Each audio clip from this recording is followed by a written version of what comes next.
On behalf of our center and our partners, the World Economic Forum and the Bill and Melinda Gates Foundation, I'd like to extend a very warm welcome to our audience here in New York, as well as our larger virtual audience participating online today. The Event 201 scenario is fictional.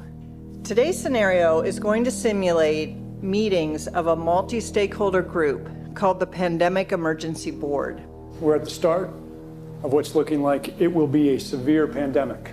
And there are problems emerging that can only be solved by global business and governments working together. There's been some conspiracy theories that are around about the potential that pharmaceutical companies or the UN have released this for their own benefit. And maybe this is a time for us to showcase some cases where we are able to bring forward some bad actors and leave it before the courts to decide whether they have actually spread some fake news.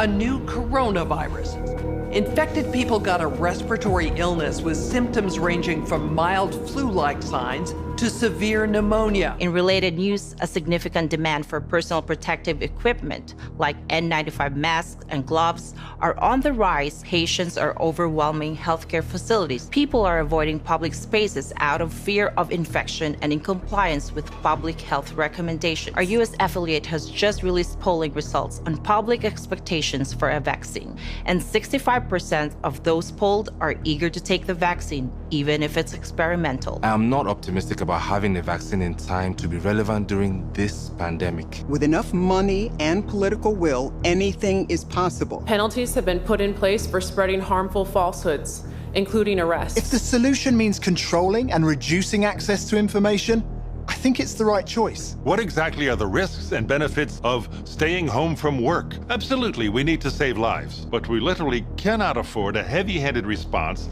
that suffocates our economy. The world saw large-scale protests and in some places riots. This led to violent crackdowns in some countries and even martial law. The public lost trust in their respective administration. Economists say the economic turmoil caused by such a pandemic will last for years. The societal impacts, the loss of faith in government, the distrust of news, and the breakdown of social cohesion could last even longer. We have to ask, did this need to be so bad?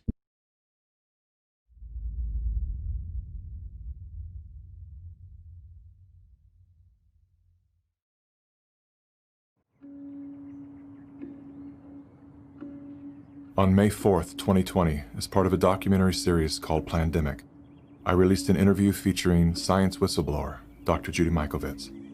The interview received fierce backlash for spreading what the media declared dangerous conspiracy theories. As a father and a veteran media producer, there was no way that I would release harmful information into the world during a moment as vulnerable as now. I had known Dr. Judy for 2 years before filming her interview. I read her book, then thoroughly researched and vetted her story.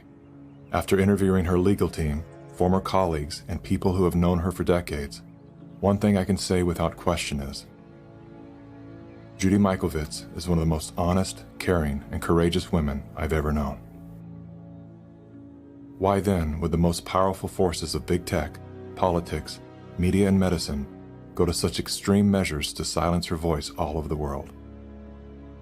And why did all of the debunkers invest so much ink and airtime defaming Dr. Judy's character while avoiding very real revelations pertaining to patents, conflicts of interest, and the deadly corruption pervading our global health organizations?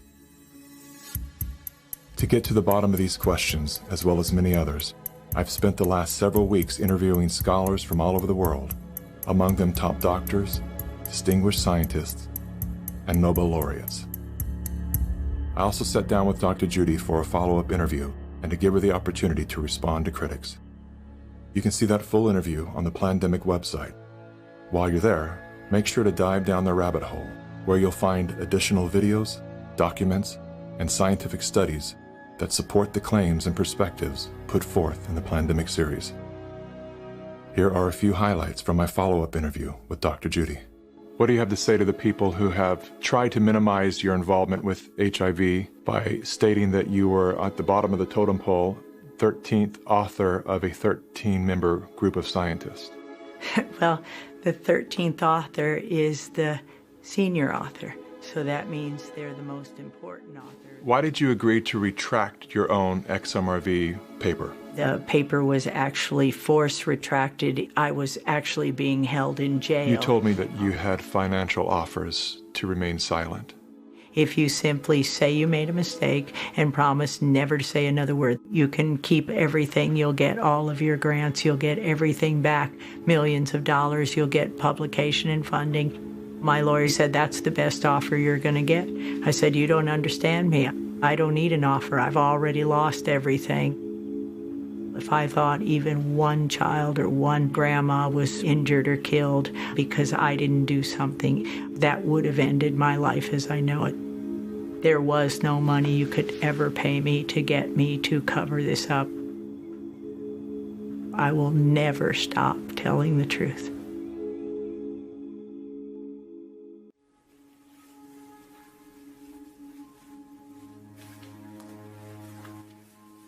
I'm the developer of Linguistic Genomics, which was the first platform on which you could determine the intent of communication rather than the literal artifact of communication.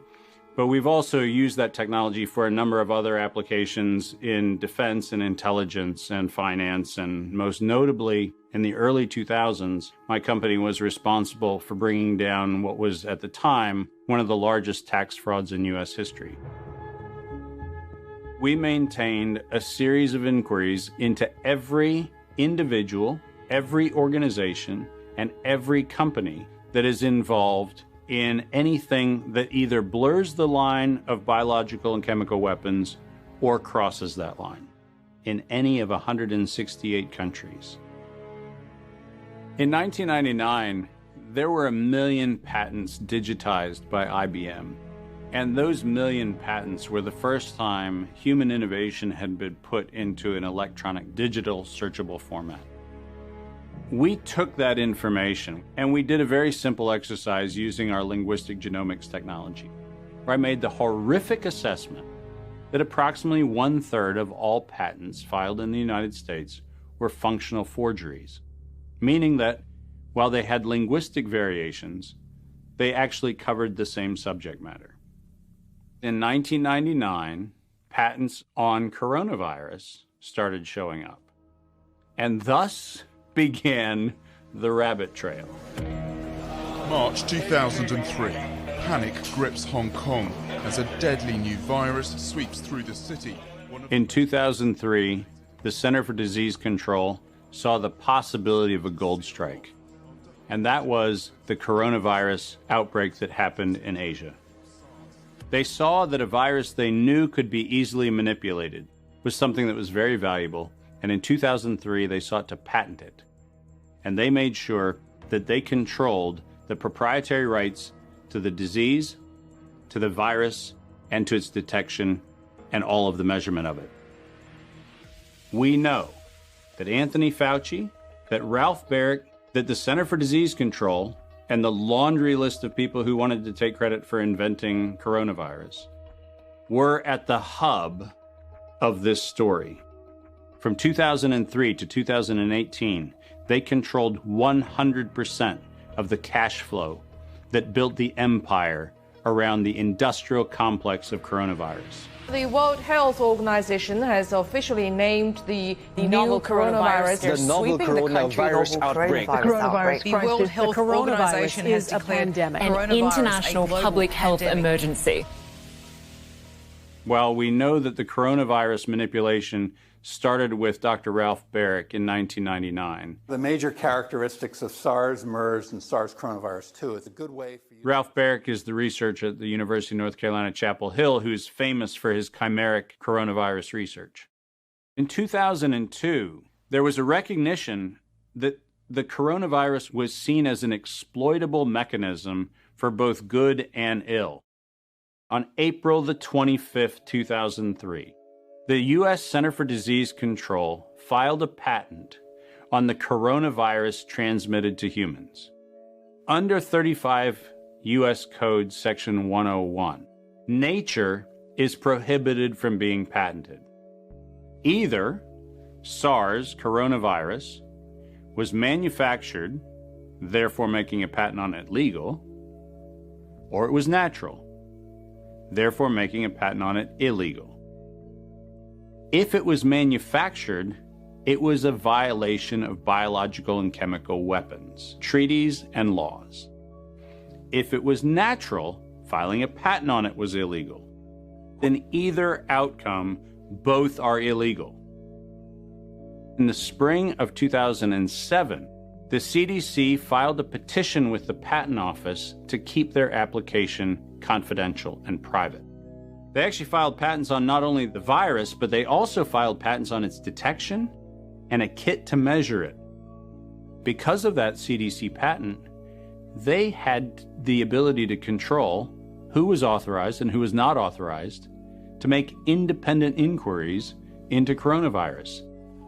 You cannot look at the virus, you cannot measure it, you cannot develop a test kit for it.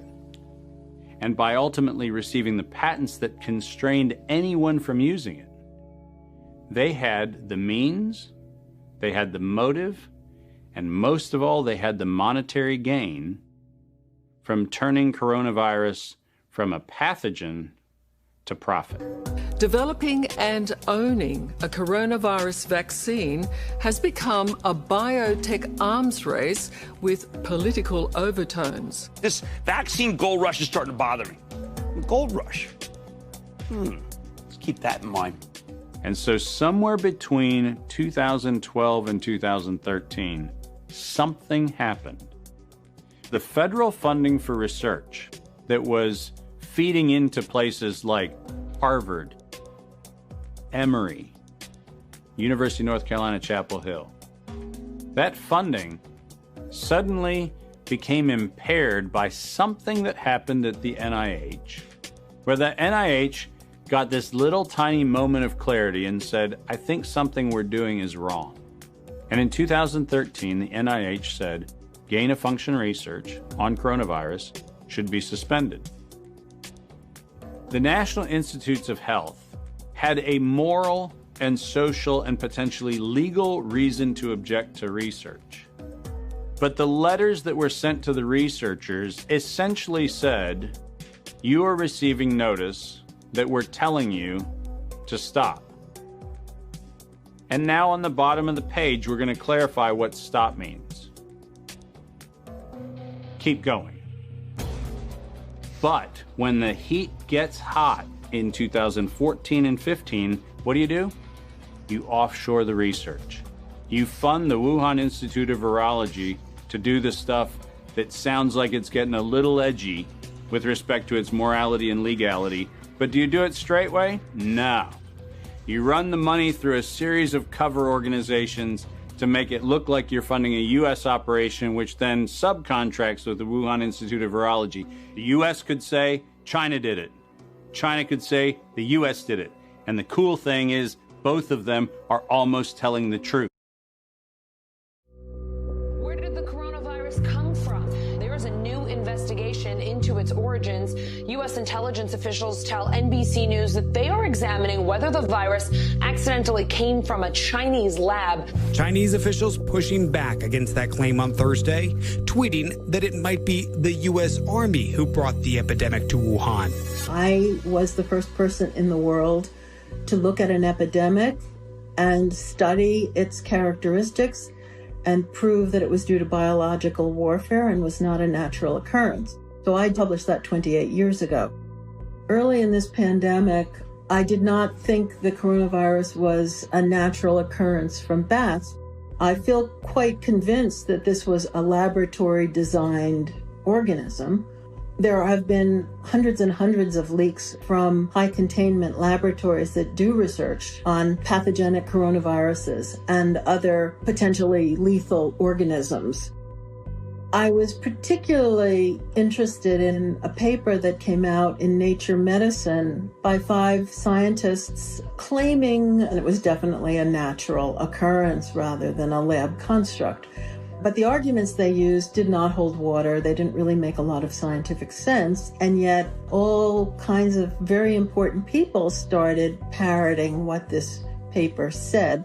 And so that, of course, got me scratching my head saying, why are these people risking their reputation when it's obviously illogical, doesn't hold water. Somebody must have made them publish this, and somebody must have told these other people that they have to say it's a great piece of science.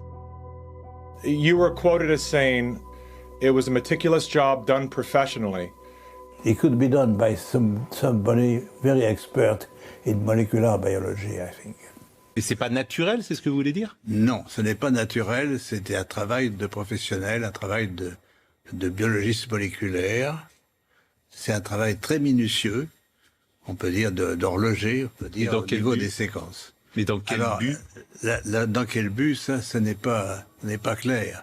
Moi, j'expose, si vous voulez, mon travail, c'est d'exposer les faits, c'est tout. See, the problem with all of this is the evidence is right in front of our face. And when confronted with evidence, we are told fact checkers are somehow transcendent. The pace of our modern world makes it nearly impossible for working people to research the events and policies that shape their lives. When seeking answers to life's most pressing questions, where do we go first? Google. Enter the subject, hit go, and there it is. Only what they want us to see. In today's culture of copy and paste journalism, it's common for hundreds of unrelated outlets to feature the exact same report. This is not the result of laziness. This is by design. When we see identical headlines across seemingly unrelated platforms, the logical mind concludes, well then, it must be true. The illusion that numerous news sources have arrived at the same conclusion gives us confidence to share the chosen narrative. And just like that, we become the unwitting pushers of propaganda. Search engines are the holy grail for those seeking to control the narrative. Google is already more powerful in terms of its control over people's lives than almost every government on the planet.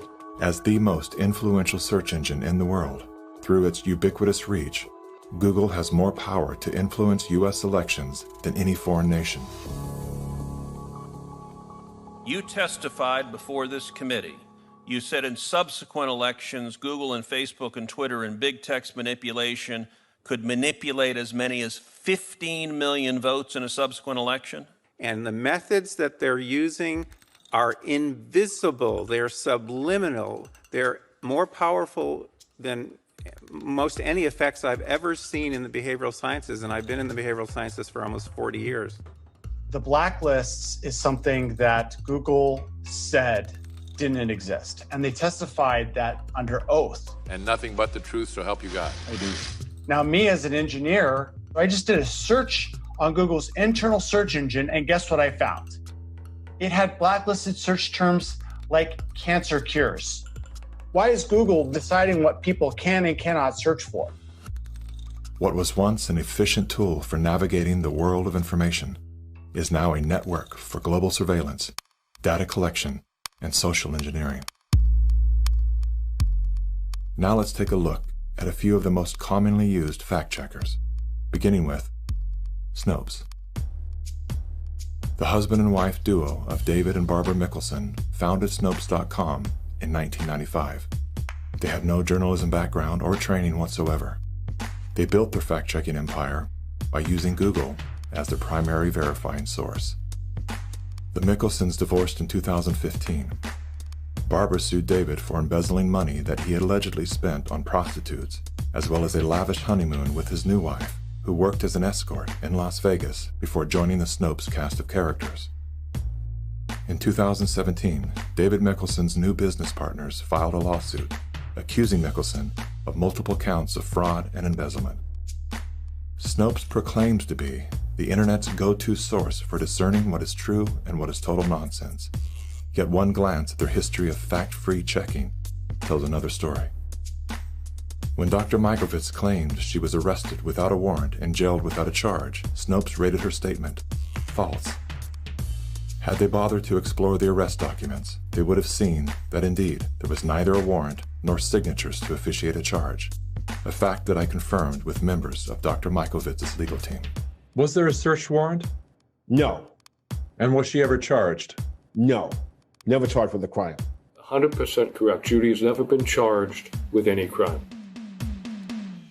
Facebook's fact-checking arm, PolitiFact, is owned by the Poynter Institute, which has received substantial funding from big pharma allies such as Google and the Bill and Melinda Gates Foundation. Like Snopes, PolitiFact has a history of misleading the public. In late January of 2019, PolitiFact, Snopes, and FactCheck.org raced to squash the notion that coronavirus and its treatments were patented. They reviewed only 3 of the 4,452 publicly available patents, which unmistakably show that SARS coronavirus detection and treatment had been widely patented by both the public and private sectors. Facebook's founder pledged to the WHO, saying they would remove false claims and block exploitative ads. They're working with the World Health Organization and with the NHS, so they have a hotline, if you like, from those official sources.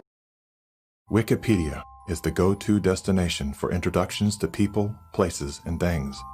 Even the all-knowing Amazon Alexa calls on this digital encyclopedia. Alexa, who is Dr. Judy Mikovits? According to Wikipedia, Judy Ann Mikovits is a former American research scientist who is known for her discredited medical claims. She has been described as an anti-vaccination activist and a promoter of conspiracy theories, and has been accused of scientific misconduct. Wikipedia is supported by the Wikimedia Foundation, a non-profit parent organization with a long history of politically tied funders. Many named, many anonymous. What exactly does a Wikipedia donor receive in exchange for their generosity? What began as an unbiased open-source platform is now weaponized to undermine the work and reputation of anyone deemed a threat to its stakeholders. And once they smear you, they lock you out from making corrections to your own bio. In summary, most independent fact-checkers are neither independent nor factual. Simply put, they are political spin machines. And so what they have done is they have decided that there's an approved narrative. If it is in line with the CDC's public pronouncements, and if it's in line with the World Health Organization public pronouncements, it is presumed to be correct. I don't have to remind many Americans that the Center for Disease Control was the one that said you should use DDT in your homes. Used right, it is absolutely harmless to humans and animals. Remember the name, DDT. It spells certain death. A scientific panel today reported that pesticides may indeed represent a grave threat to mankind. Remember the swine flu scare of 1976? That was the year the U.S. government told us all that swine flu could turn out to be a killer, and Washington decided that every man, woman, and child in the nation should get a shot to prevent a nationwide outbreak, a pandemic. Well, 46 million of us obediently took the shot. Did anyone ever come to you and say, there's the possibility of neurological damage if you get into a mass immunization program? No. No one ever did? No. I can't believe that they would say that they did not know that there were neurological illnesses associated with influenza vaccination. That simply is not true. We did know that. Then he's lying. I guess you would have to make that assumption. Then why does this report from your own agency list neurological complications as a possibility? You didn't feel it was necessary to tell the American people that information. Dr. Sensor's CDC also helped create the advertising to get the public to take the shot. The vaccines are safe, so roll up your sleeve. And now Americans are claiming damages from Uncle Sam amounting to $3.5 billion. By far the greatest number of the claims, 2/3 of them, are for neurological damage or even death. There are serious concerns tonight about how well the CDC controls dangerous germs at its own labs after yet another safety lapse. For the third time in a month, the CDC acknowledged deadly pathogens were handled incorrectly in government labs. That CDC is the CDC that allegedly is looking out for your public health. When we start with the assumption that the official dogma has to be the objective standard, then what fact checkers look for is a piece of published media that confirms the statement made by that particular organization. And then debunkers and conspiracy theorist blower-uppers come in and say, we're going to make this thing clearly the scam that it is. Every media outlet that is in the public media right now has planted evidence, and they have re-ranked pages. So if you look today at face mask wearing, and if you look today at social distancing studies, you will see the studies that used to be number 1, number 2, number 3 on the pages of PageRank search don't exist anymore. And what is there are studies that wind up having headlines that support the common narrative. You're going to be hearing more about advanced guidelines? Because if you can keep people from assembling, guess what they're not talking about? They're not talking about the issues of the campaign. If you can keep people in their homes, the only source of information that you can have is what you curate for them. Now I know how to target my electorate. They're in the only place I allow them to be, being fed the only message I'm allowing them to hear, through a media that I control. Since the invention of the printing press, there's been a battle to control disseminated information. In the early 1900s, oil tycoon John D. Rockefeller took control of every newspaper and news editor of his era. He became America's first billionaire, paving the way for the power-hungry ever since. Thus began the gold rush for the modern world's most precious resource, the narrative. Do you have any people being paid by the CIA who are contributing to a major circulation American journal? During a Senate committee investigation, it was revealed that the CIA had been conducting a covert operation to infiltrate and control U.S. media. They called it Operation Mockingbird. We do have people who submit pieces to American journals. Do you have any people paid by the CIA who are working for television networks? This, I think, gets into the kind of details, Mr. Chairman, that I'd like to get into in executive session. Over 3,000 CIA contracted and trained operatives were placed in key positions within top media outlets. Posing as editors and journalists, these well-paid actors never dared to question the effect of their lies on the world beyond their cozy studio. How often does the CIA manipulate the media in this way? It goes beyond your wildest imagination. Setting up student organizations so they could draw radical students in. 5,000 university professors co-opted to help the CIA manipulate people's minds. Journalists in the U.S., including big-name journalists, co-opted to function routinely to help the CIA put out stories and biases to the world. As this 1952 CIA memo says, the aim is controlling an individual to the point where he will do our bidding against his will. It's a great brainwashing process to change the perception of reality of every American to such an extent no one is able to come to sensible conclusions in the interests of defending themselves, their families, their community, and their country. Would you say that continues today? Well, I would think probably for a reporter it would continue today, but because of all of the revelations, I think you've got to be much more careful about it. So how do we know that Operation Mockingbird still isn't in effect? Well, we don't. It was the Telecommunications Act of 1996 that opened the door for predatory corporations to monopolize the industries of print and broadcast. This bill protects consumers against monopolies.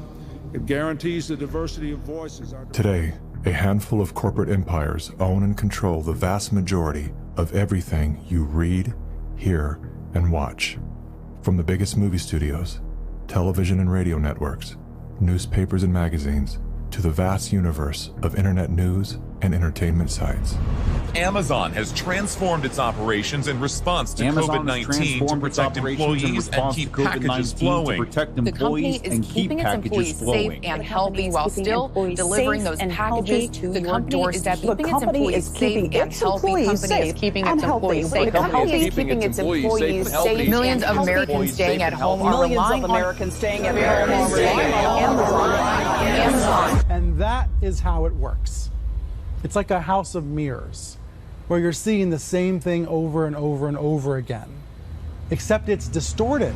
There's an industry that is paid to go after and target journalists, whistleblowers, and inundate our consciousness and the images we see to try to ruin, destroy, or smear the idea that they don't like or the person who's delivering it. You smear somebody with falsehoods and all the rest, and then you merchandise it.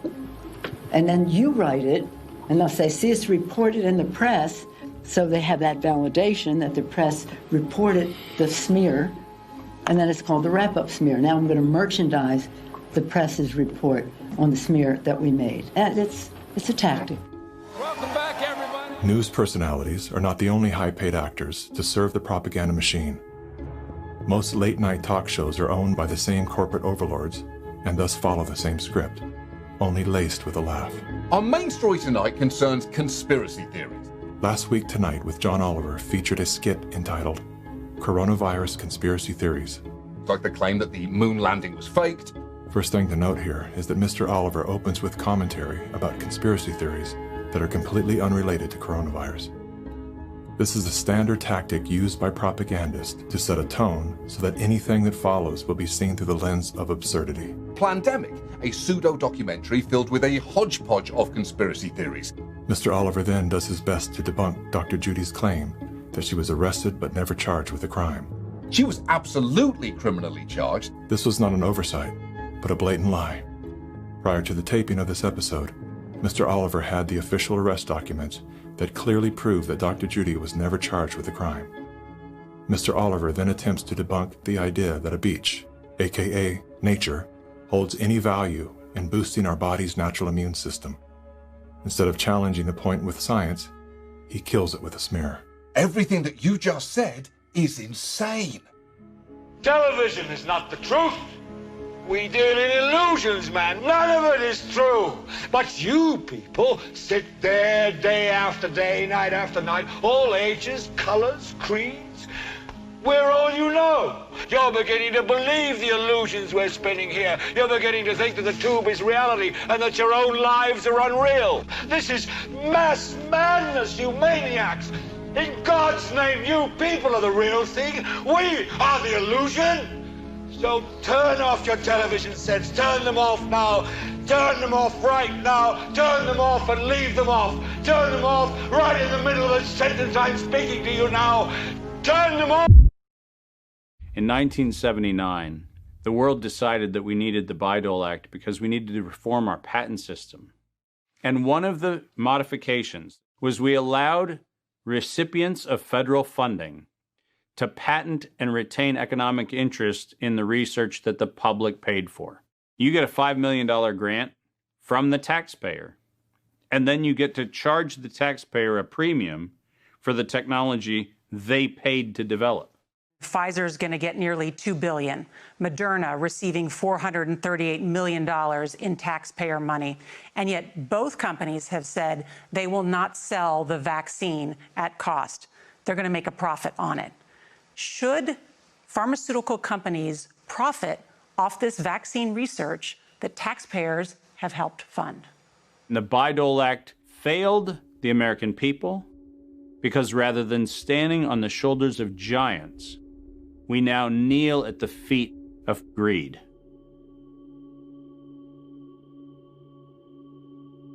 My systems flagged anomalies when I started seeing nonprofits and corporates and cover financing for coronavirus programs in the late summer and fall of 2019. Our first red flag came out when we read the World at Risk scenario. Now, there is an organization called the Global Monitoring Preparedness Board. This organization is a part of the World Health Organization, and this board includes Dr. Elias from the Gates Foundation, and Anthony Fauci from NIAID. These two individuals, plus the director of the Center for Disease Control in China, come out with a recommendation that says that by September 2020, 2 global pandemic preparedness exercises have to be completed. And one of them has to be done on the release of a respiratory pathogen that then gave rise to an October event, Event 201. On behalf of our partners in the Bill and Melinda Gates Foundation. Event 201 took place 5 months before COVID-19 was declared a pandemic. The participants of the event are some of the same people that are now deeply involved in the real pandemic and profiting from it as well. Event 201 was a scripted, multi-camera, live event that was broadcast globally via the internet. An event of this complexity and magnitude would take months to write, prep, and produce, placing the conception date at least 1 year prior to the actual pandemic. There is no question that there will be a surprise outbreak. Anthony Fauci knew as early as January of 2017 that we would see an outbreak before the end of 2020. Even Bill Gates, a man with no medical training, knew it was coming. If we start now, we can be ready for the next epidemic. Every single thing that you have seen play out in front of your eyes, all of them laid out in their tabletop exercise, which, by the way, fact checkers have said has nothing to do with the coronavirus outbreak. Just happenstance. This is that wonderful universe of improbabilities where events just co-emerge and then nature conveniently backs itself into our architecture. That's the scenario we're supposed to accept. Brilliant. Some countries have banned travel from the worst affected areas. The president has made a decision to suspend all travel to the United Kingdom and Ireland. Dis and misinformation circulating over the internet. Across the world, misinformation about the virus is being shared online. A significant demand for N95 masks and gloves are on the rise. The demand for N95 masks to prevent the deadly airborne virus has surged. We could eventually have 52 million treatment courses per year, but it will take many months to get there. We're still many months out from having something that we can really deploy to the public. And 65% of those polled are eager to take the vaccine, even if it's experimental. A new poll finds that 49% of Americans say they would get a COVID-19 vaccine should an effective one be discovered. I'm curious, who wrote the Event 201 script? If the visionaries of the event knew at least 1 year in advance what was needed, why didn't they take care of those things? Considering that Bill Gates has donated half of his fortune to make the world safer, why didn't he help to better prepare our hospitals and frontline workers? Why didn't any of the event's wealthy sponsors do something?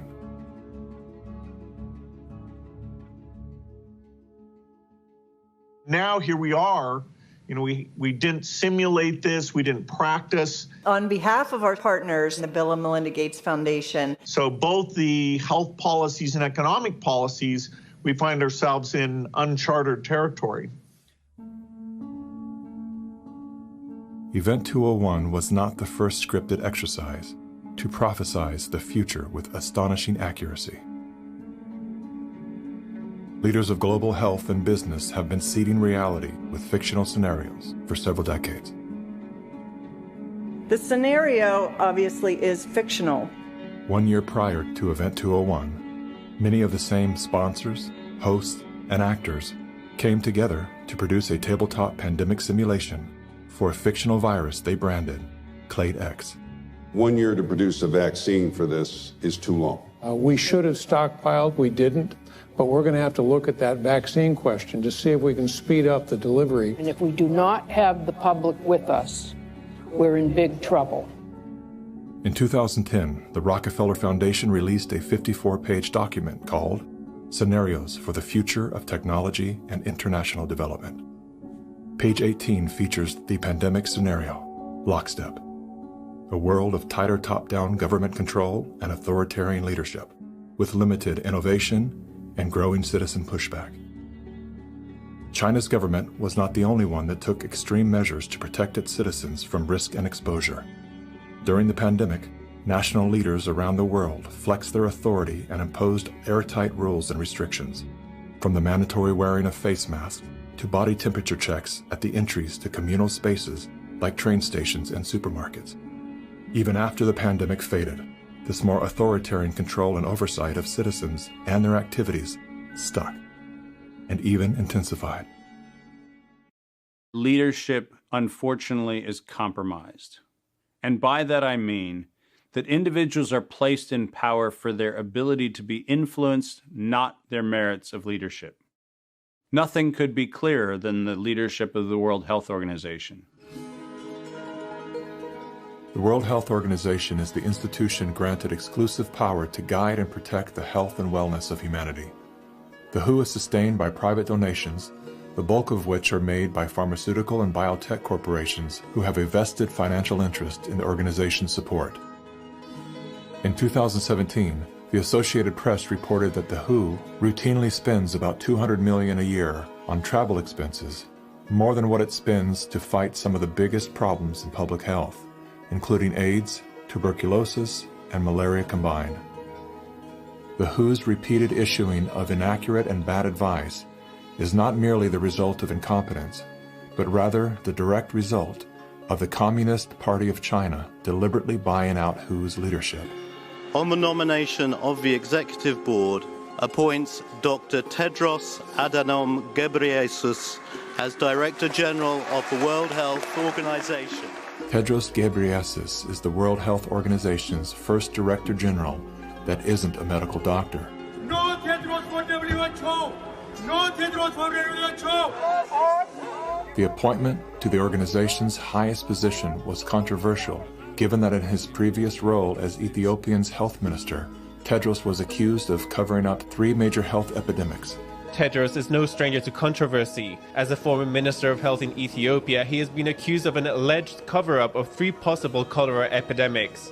Prior to his appointment, Tedros was a high-ranking member of the Tigray People's Liberation Front, a brutal and corrupt political group responsible for crimes against humanity, including bombings, kidnappings, tortures, and killings. How does a man with such a controversial past score the top position at the world's most influential health organization? I have known Bill and Melinda for many, many years now. While serving as Ethiopia's health minister, Tedros became intimately intertwined with both the Gates Foundation and the Clinton Foundation.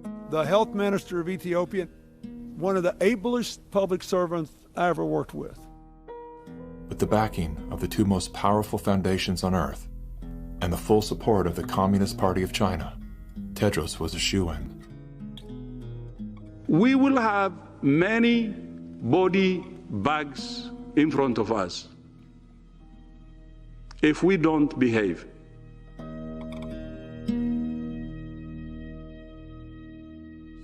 You cannot find a person promoting this scenario that's not part of the interlocking directorates of the World Health Organization, the CDC, the NIAID, or the organizations that are the philanthropic cover organizations that fund them.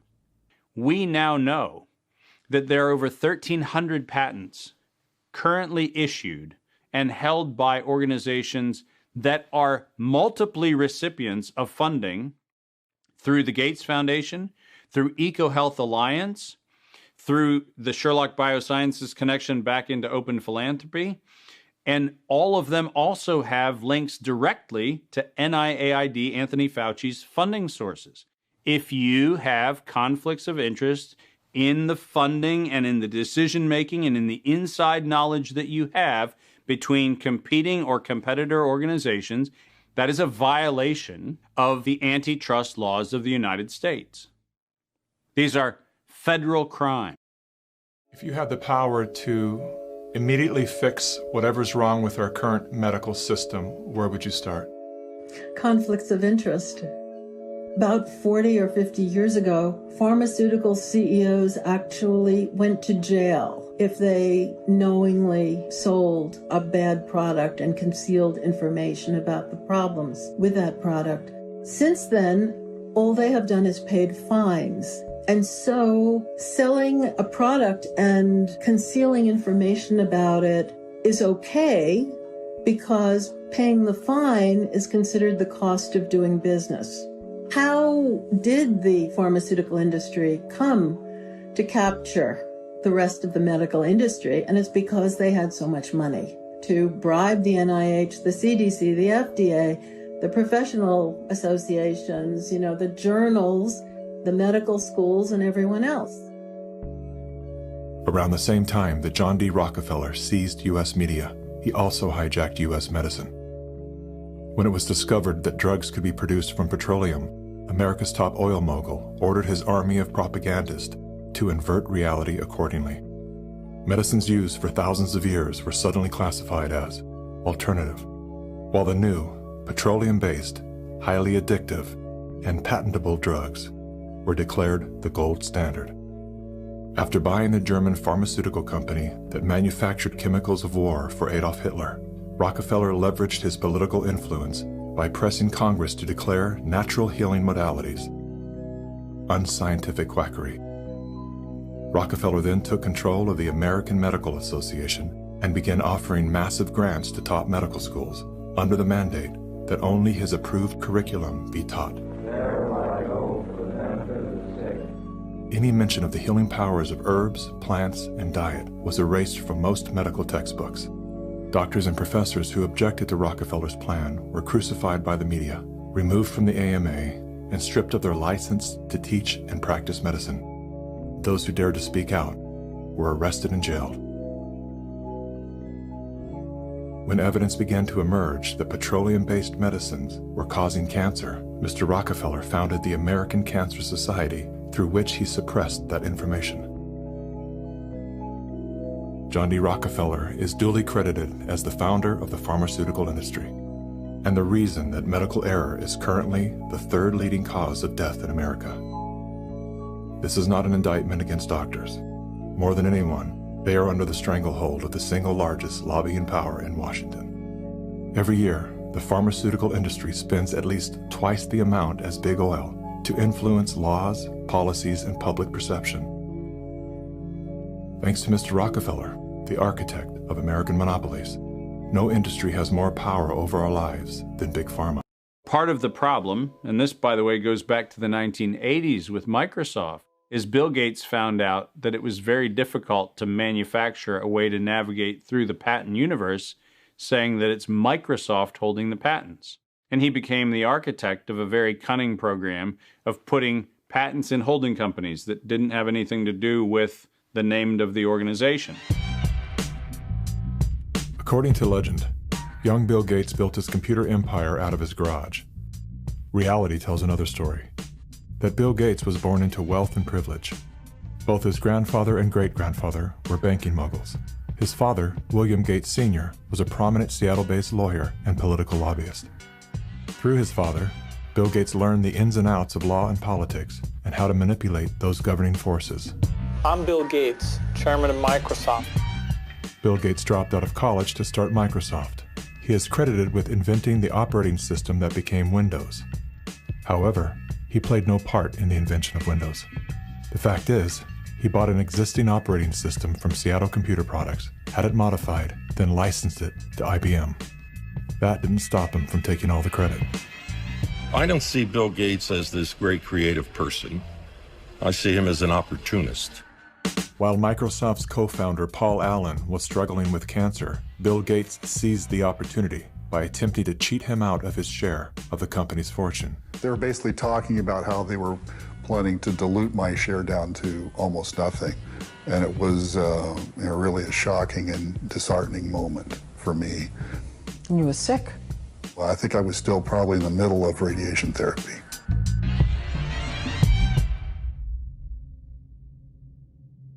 Gates' business strategies came under fire in 1998 when the United States Department of Justice sued Microsoft for antitrust violations. This is tape 3 of the videotape deposition of Bill Gates on September. During the 18-month trial, Gates gave hours of videotape testimony.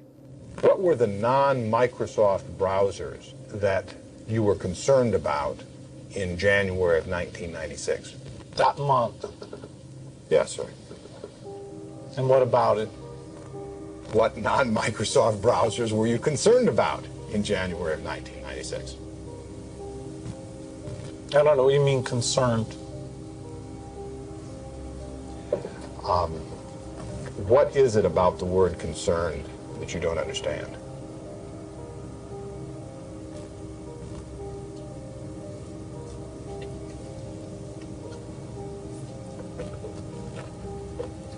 I'm not sure what you mean by it.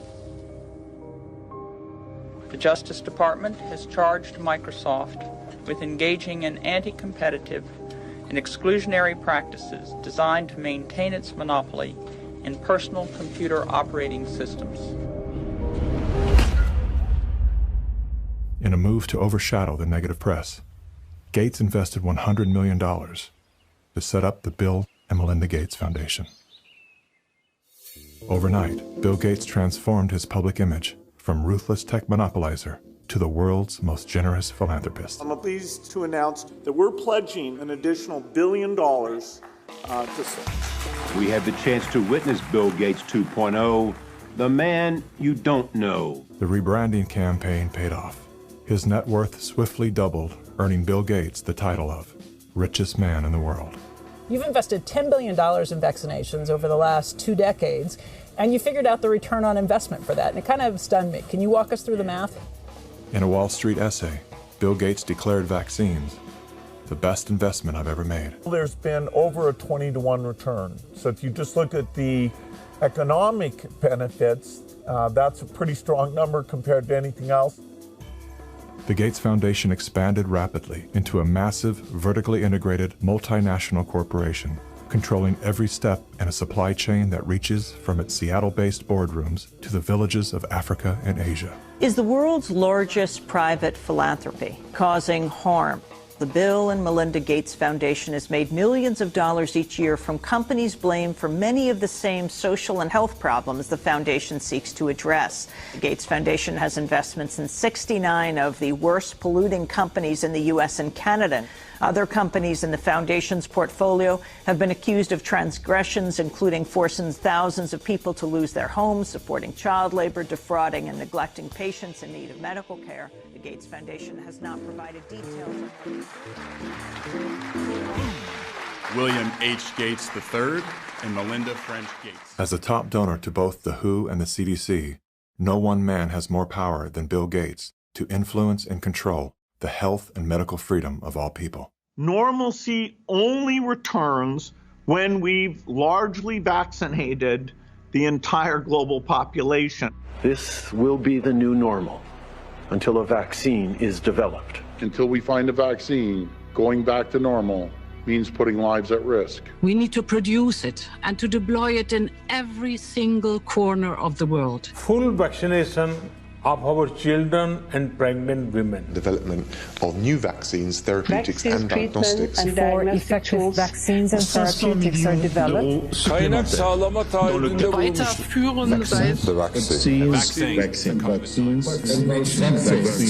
We've already bought the syringes. We already know where it's going to happen. We're thinking about what that's going to be. It's all part of this plan. Our military is now being mobilized, so at the end of the year, we're going to be able to give it to a lot of people very, very rapidly. In 1986, President Ronald Reagan signed the National Childhood Vaccine Injury Act, granting total immunity to vaccine manufacturers. After a decade of lawsuits related to vaccine injuries and deaths, vaccine makers were going bankrupt. In a move to coerce policymakers, vaccine companies threatened to stop making vaccines until they could be legally shielded from liability. To this day, when someone is injured or killed as the result of an adverse reaction, it is the U.S. taxpayers that pay for the damages. Welcome back. Were several Indian tribal girls used as guinea pigs? The report alleges that 2 American pharma giants' untested vaccine was administered to thousands of tribal girls without proper study and paperwork. India was among the hardest hit after Bollywood celebrities were incentivized by the Gates Foundation to urge the public to submit to mass vaccinations. In 2009, tribal children were administered the HPV vaccine. Over 24,000 girls were told they were being given wellness shots, in many cases without the informed consent of a parent or a guardian. The people that were administering these vaccines lied to the guardians of these girls and told the girls, oh, this is going to cure cancer, you're never going to have cancer. And these girls became severely injured. Some of them developed seizures, some of them developed cancer, and 7 girls died. And there was no insurance, there was no assistance for them. And the Gates Foundation denied that it had been clinical trials. And it was so bad that the parliament in India created a task force, they studied it, and they kicked out the Gates Foundation. But India is a barbaric country. Things happen here in a very barbaric way. But I was surprised to find an American organization operating in broad daylight, doing things in a very, very, let's say, Indian fashion. And so the route I took was that I want the whole procedure to be investigated. The Indian Parliament formed a committee, and it was to me a rather surprising move because you generally don't often have such a high-level inquiry into matters affecting poor people. And that was such an extraordinary report. I don't think Indian Parliament has ever come out with such a scathing report. And the government officials came up and said, we shouldn't have authorized this. We're sorry. We're not going to allow them again. And now they're back doing their same old tricks again. The good news is that human clinical trials can start as early as July 2020 for India's first COVID-19 indigenous vaccine that's been developed by Bharat Biotech. So you can imagine how the manipulation of the media, by the media, the manipulation of public opinion by leaders from all political parties unanimously saying, we want a vaccine. And the worst thing is they are taken as philanthropists, whereas what this actually is the acquisition of political and financial power. And I think the second most populous country with 1.3 billion people is going to be a good base for pharmaceutical companies to make a killing and also kill a lot of people in the process. Yes, I just find it a pity that we haven't been able to get any benefit for the girls who suffered, you know. It's so terrifying as to what they're actually doing with the world. We're taking things that are, genetically modified organisms, and we're injecting them in little kids' arms. We just shoot them right into the vein. A 2018 scientific study released in the International Journal of Environmental Research and Public Health concluded that over 490,000 children in India developed paralysis as a result of the Gates-supported oral polio vaccine that was administered between the years of 2000 and 2017. Using all the usual sleight of hand, US-based media and fact-checkers rushed to bury this story. But thanks to the meticulous work of a team of Indian researchers and doctors, the inconvenient truth lives on the NIH.gov website. It's my honor to introduce Bill and Melinda Gates.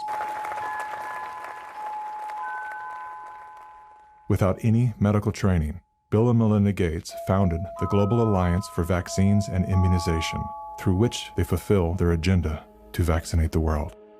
The foundation has been sued by the governments of some of the poorest and most vulnerable nations for causing serious harm through experimental vaccine programs. If you just look at healthcare workers around the world, they deserve to get the vaccine first. Here in the United States, really, it's going to be Black people who really should get it first, and many Indigenous people. Vaccines were always taught to us that it was safe, it was healthy. This is things that we had to do. But given the position that I am in now as a state legislator and looking at these studies and reviewing a lot of these studies, it's very scary. And I want the African American community to open up their eyes. Of all the places that Mr. Gates could have gone in the world, Why did he settle on Africa? It's not because he cares about people that look like me. He cares about an agenda. African bodies have been used as lab rats for many years for Big Pharma. They are using us for trials, they are using us for testing, but as an African, I say no more. Africans, they're tired of becoming the guinea pigs of the world. Their antennas are raised and they're telling each other all over social media. They're on high alert right now. There is a policy of the American government. It's called the Kissinger Report, which was produced in the mid-70s. And it explicitly states that the purpose of the foreign policy in Africa was to reduce the population because they have great mineral resources there. At the time, Kissinger and those involved with the Carter administration wanted to shrink the population, make sure that the Africans do not develop and do not use the resources for themselves, because we in the States, we need them. There is a concerted effort of foreign powers to control the population of Africa. Some children did survive the botched vaccinations last month and will recover, but 15, all under the age of 5, died from fever, vomiting, and diarrhea. Human errors contributed to the unfortunate deaths of the children. How can you believe Big Pharma but not believe these parents when they tell you that their children have been injured by Big Pharma? I don't care how big this corporate machine looks. As a parent, I can tell you, these people will never stop fighting for their kids.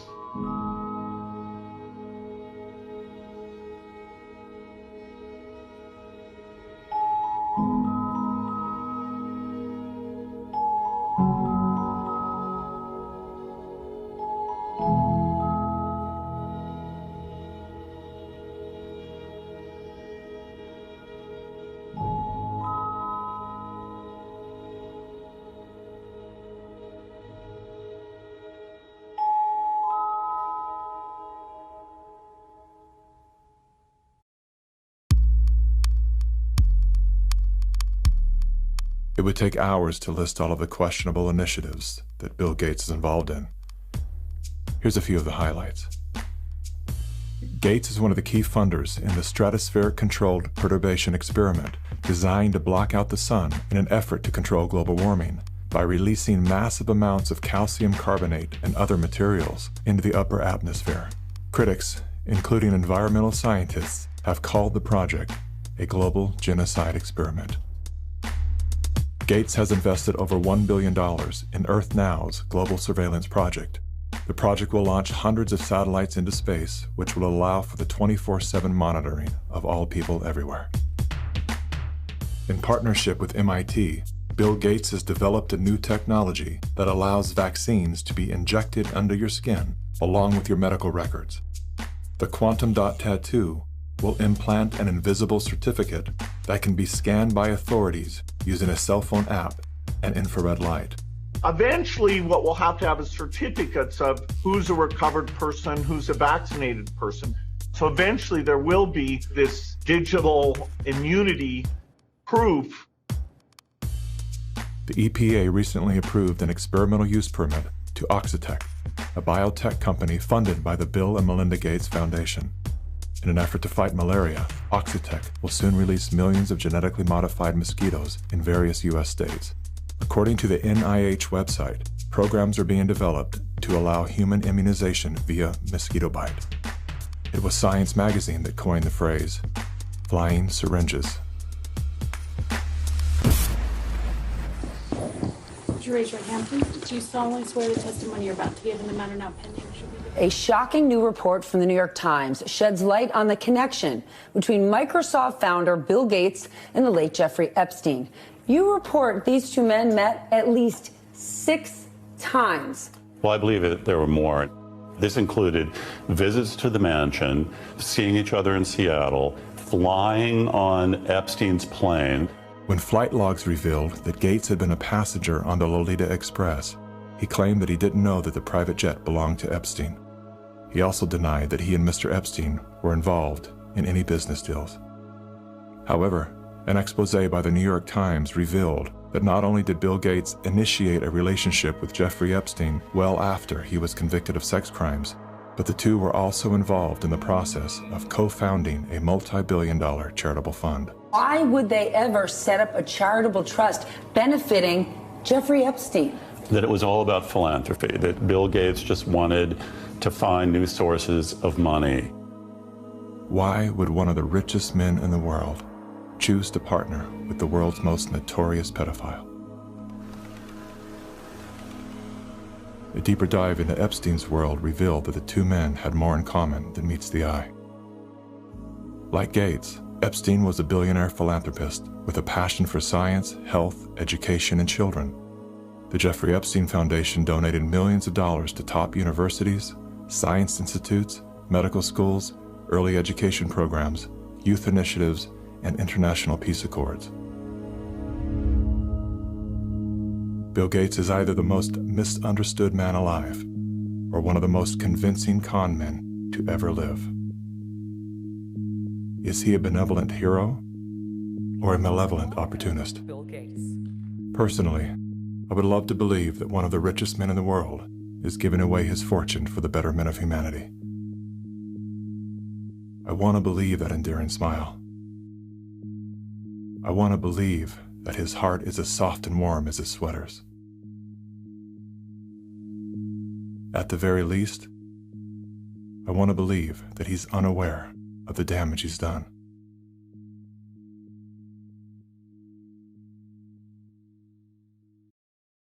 I'm happy to announce that we've discovered a vaccine. We no longer have to live in fear. Everyone can get back to their normal lives. It's the great hope galvanizing the world, a vaccine for COVID-19. But are we being sold a lie? After all, COVID-19 is the 7th coronavirus to strike mankind, and we've never found a vaccine for any of them. The shortest time anybody's ever found a vaccine against any disease that I'm familiar with is about 7 years. The average time is 20. To be talking about a magic bullet coming in months, it borders on the absurd. People like myself and Tony Fauci are saying 18 months. A year to a year and a half. If everything went perfectly, we could do slightly better than that. But there will be a trade-off. We'll have less safety testing than we typically would have. And so governments will have to decide, do they indemnify the companies and really say, let's go out with this? Something that people should know about COVID-19 vaccines is they fall today under the PrEP Act, which came into being after 9/11 and after an anthrax scare. And this law gives virtually blanket liability protection. It's basically impossible to get any kind of compensation if you're injured. So people need to understand that if you take COVID-19 vaccines, you are absolutely on your own. If you're permanently injured, if you lose your job, if your healthcare expenses go through the roof, tough luck. Volunteers all across the country began getting shots today as part of the final phase of testing for an experimental vaccine being developed by the NIH and the drug company Moderna. The side effects for the Moderna vaccine sound concerning. We looked. After the second dose, at least 80% of participants experienced a systemic side effect. So, are these vaccines safe? Well, the FDA, not being pressured, will look hard at that. The FDA is the gold standard of regulators, and their current guidance on this, if they stick with that, is very, very appropriate. And the side effects were not super severe. That is, it didn't cause permanent health problems for the things that are. Moderna did have to go with a fairly high dose, and so to get the antibodies. This isn't a vaccine story. This is a population management story. If your goal is to make this beautiful earth that we live on an exclusive playground for the entitled few, then populations that get in the way are a problem. And it is the empirical impulses of individuals who have decided that by outranking the rest of humanity, they can dictate upon humanity the conditions of their existence. Now we need to go and look in families to find those people who may be sick and remove them and isolate them. This bill enables the police to enter a home without a warrant. Madam Speaker, the police have never held that power. We will find out who lives in the house. If it's someone that is refusing, we will definitely consult with our health officer to look into next steps. So the Sheriff's Department and the Health Department showed up at her door with orders for her and her husband to wear ankle monitors. The couple says they never denied self-quarantining. You will no longer be able to leave home. Only one person will be able to go shopping once per day. Recreational activity is now no longer allowed. You will be allowed to have 1 hour of exercise no further than 5 kilometres from your home. Are you serious? Just for not having a mask? For no mask? Are you serious? We will shut you down. We will cite you. And if we need to, we will arrest you and we will take you to jail. You know the old expression about snitches? Well, in this case, snitches get rewards. Some people are ratting their neighbors out, calling the police, but others are turning to the internet, where social distance shaming has gotten ugly. In a time of crisis, trying to force compliance upon a population by making neighbors and friends distrust one another is exactly the opposite tactic we actually need. When human societies lose their freedom, it's not usually because tyrants have taken it away. It's usually because people willingly surrender their freedom in return for protection against some external threat. That's what I fear we are seeing now.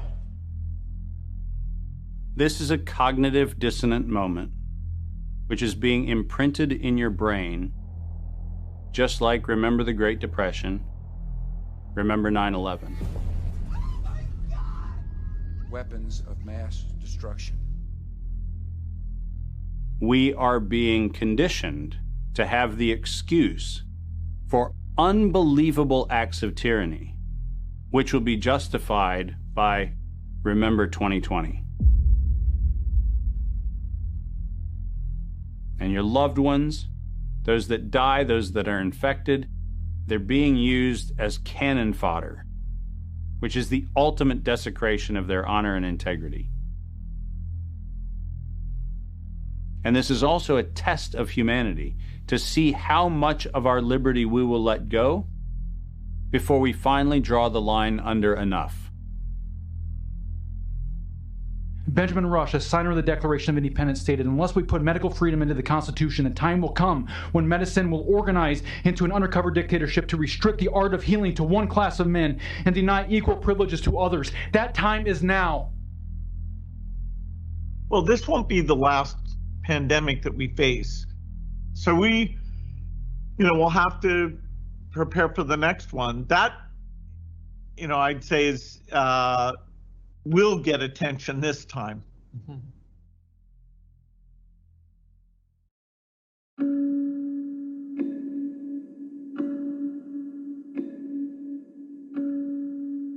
This is not a time for us to go in a mob frenzy, find the perpetrators and haul them into the town square and pillory them.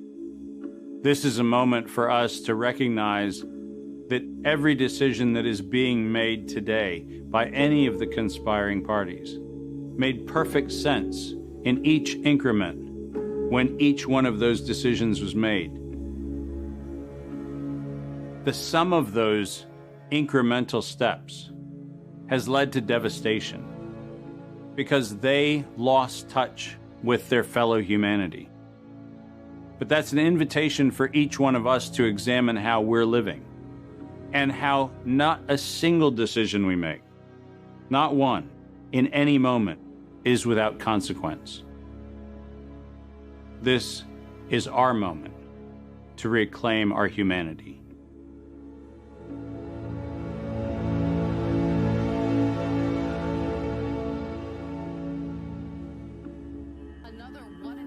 Our lives are shaped and guided by stories.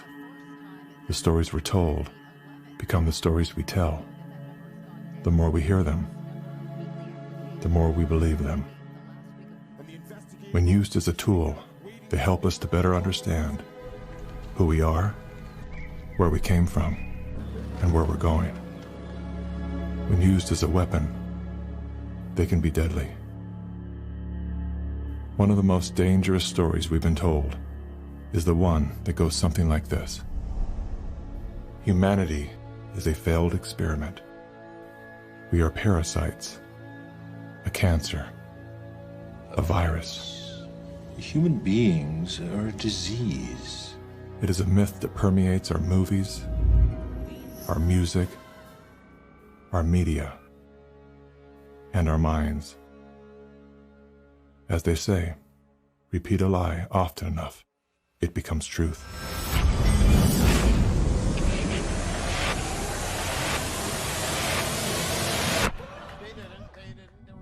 Perhaps that was the goal of the authors of that story.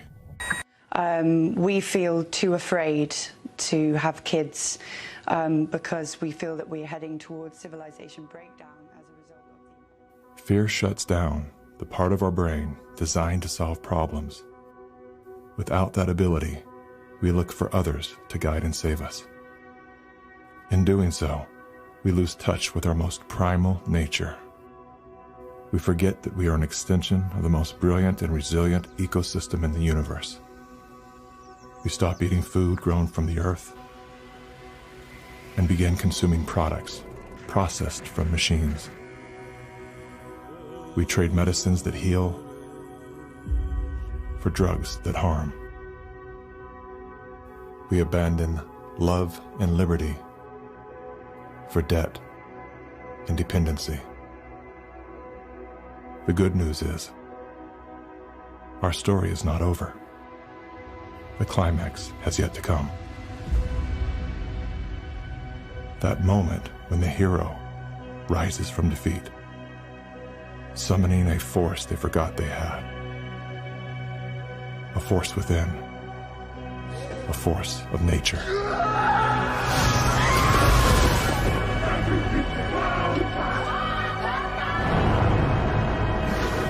You people are the real thing. This nation will rise up a new generation of Americans. It's time to think about the future generation.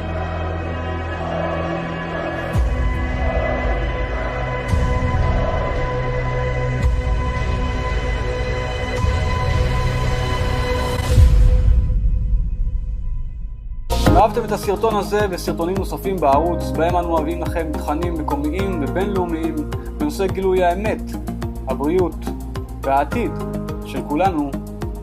כעת תוכלו לתמוך ביוצרים ובהמשך העשייה החברתית עבור טובת הכלל בחשבון הפטריון שלנו. תרומתכם חשובה ומשפיעה ומאפשרת לנו להמשיך ולתרום מזמננו וכישורנו לטובת האמת, הבריאות והעתיד של כולנו.